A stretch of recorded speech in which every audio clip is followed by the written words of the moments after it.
শান্তিনিকেতন আশ্রমের প্রথম যুগের ছাত্র প্রমথনাথ বিশির স্মৃতিতে ধরা আছে পরবর্তী গানের স্মৃতির একটি বিশেষ মুহূর্ত। তখন আশ্রমের গ্রীষ্মাবকাশ প্রায় শেষের দিকে, আকাশ নতুন বর্ষার মেঘে নীল। কিছু আগে এক পশলা বৃষ্টি হইয়া গিয়াছে, তখনও গাছের পাতা হইতে জল ঝরিতেছে। রবীন্দ্রনাথ থাকিতেন আশ্রমের পশ্চিম প্রান্তের একটি বাংলোতে। আমি আমবাগানের মধ্য দিয়া কোথাও যাইতেছিলাম, হঠাৎ দেখিলাম রবীন্দ্রনাথ সবেগে আসিতেছে। এতই তড়া যে পথ দিয়া চলিবার সময় নাই বলিয়াই মাঠ ভাঙিয়া চলিয়াছেন।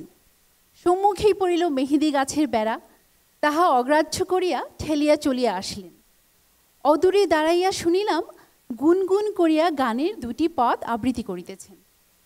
ভ্রমর যেথা হয় বিবাগী, নিভৃত নীল পদ্ম লাগি।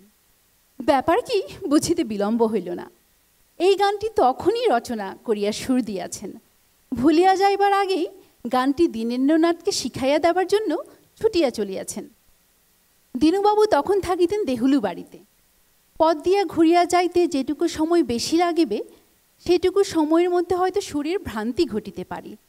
তাহার গায়ে ছিল লম্বা বর্ষাতি, তাহাতে জল ঝরিতেছে, হাতে ছাতিটা বন্ধ, হয়তো পথে খুলিয়াছিলেন, কিন্তু গাছের ডালপালায় বাঁধিয়া গিয়েছিল তাই বন্ধ করিয়েছেন, কিংবা হয়তো খুলিবার কথা আদৌ মনেও হয়নি। হলো কথা, তাহার এমন মত্তভাব আর কখনো দেখি নাই। উদাসীন দৃষ্টি সেই নিভৃত নীল পদ্মের দিকে বদ্ধ, দেহটা অভ্যাসের বশে ছুটিয়া চলিয়াছে। প্রাচীন কাব্যে মত্ত গজরাজের পদ্মবন ভাঙিয়া চলিবার কথা পড়িয়াছি।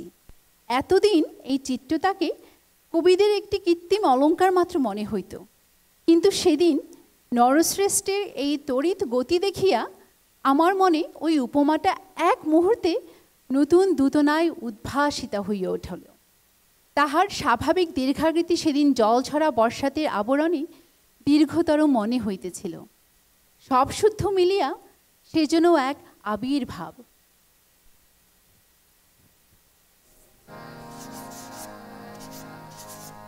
আমি